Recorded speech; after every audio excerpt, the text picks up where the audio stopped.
नवम दशम श्रेणी पिलांकु मिलिबो मध्याह्न भोजन एने गणशिक्षा विभाग पक्षरु निर्देशनामा जारी होईछि। एथिपाई राज्य सरकार 570.71 कोटी टंका व्यय करिवे। मुख्यमंत्री पोषण योजना रे बजेट खर्च हेबो बोली निर्देशनामा रे कुहा जाईछि। एथि सहित एणिकी पिलांकु स्कूल रे 3टी पुष्टिकर लडू सह एक अतिरिक्त अंडा मिलिबो। एने गणशिक्षा विभाग सूचना दैछि। परवर्ती खबर प्रधानमंत्री नरेंद्र मोदी को स्वास्थ्यकर भारत मिशन अधीन रे देशव्यापी चलिथिबा विभिन्न स्वास्थ्य योजना देश रे व्यापक परिवर्तन आनिछि। समग्र विश्व एही योजनार शक्ति को स्वीकार करछि। विभिन्न स्वास्थ्य योजना अधीन रे शिशु मृत्यु हार ह्रास करिबा पई जातिसंघ भारत को प्रशंसा करिछि। केवल एतिक नुहे, जातिसंघ मध्य प्रधानमंत्री मोदी को आयुष्मान भारत योजना को उत्कृष्ट बोली वर्णना करिछि।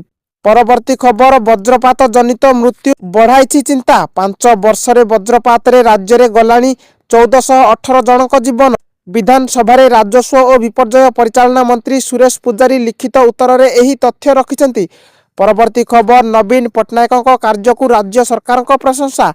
कोविड परी महामारी समय रे तत्कालीन मुख्यमंत्री तथा वर्तमान रो विरोधी दल नेता नवीन पट्टनायक कार्य को प्रशंसा करछंती राज्य सरकार। राजस्व सेवा प्रदान रे नवीन को नेतृत्व को स्वीकार करछंती वर्तमान रो बीजेपी सरकार। कोविड समय रे मध्य नवीन पट्टनायक जोगाइथिले निरवच्छिन्न राजस्व सेवा।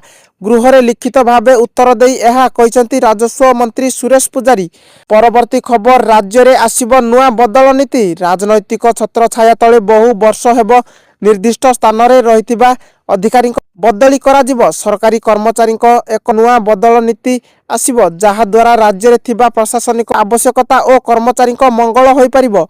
सेही परी 2036 सुधा ओडिशा हेबो देशर 1 नंबर राज्य बोली मुख्यमंत्री मोहन चरण माझी कहिसंती।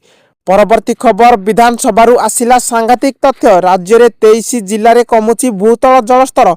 बालेश्वर, भद्रक, कटक, केन्द्रापड़ा, मालकानगिरी, नुआपड़ा, संबलपुर को छाड़देले बाकी समस्त जिले में कमिबारे लागिछि भूतल जलस्तर। गजपति और रायगढ़ स्थिति संगीन। मुख्यमंत्री एने विधानसभा रे लिखित उत्तर रखिछंती।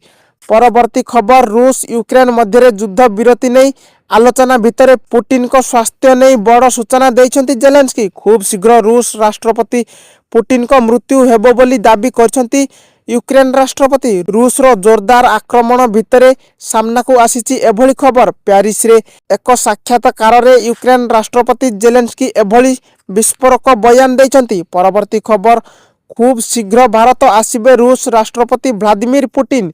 2022 रूस यूक्रेन युद्ध आरंभ हेबाठू प्रथम थर पई राष्ट्रपति पुटिन भारत गस्तर। रूसियार वैदेशिक मंत्री एने सूचना देइछंती।